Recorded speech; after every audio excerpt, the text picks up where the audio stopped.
আসসালামু আলাইকুম মিজান ভাই, কেমন আছেন? ভালো আছি। ভাই ইদানিং শুনতেছি নতুন রাস্তা বলে নতুন করে দোকান দিবেন একটা।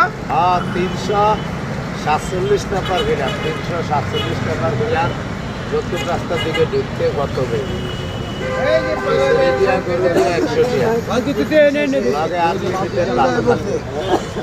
কি আপনার এই দোকানের সিস্টেমে নাকি? রাত 12টা পর্যন্ত আমার দোকানের সিস্টেম খিচুড়িটা আর গোস্তটা বাইরে দিব।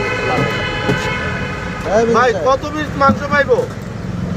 মাংস এনে জানেন এক পিস কিন্তু ওই এক পিসের 4 পিস এক পিসে 4 পিস করবেন। আর কটার থেকে কটা পর্যন্ত? বিকাল 5টা থেকে রাত 12টা পর্যন্ত। কটার থেকে কবে থেকে শুরু করবেন এটা আপনি? 2 তারিখ 2 তারিখেতে। আর কোন জায়গায় বলবেন একটু সুন্দর করে লোকেশনটা বলেন তো। 347 নম্বর পিলার 347 নম্বর পিলার মেট্রো রেল নতুন রাস্তায় ঢুকতে কত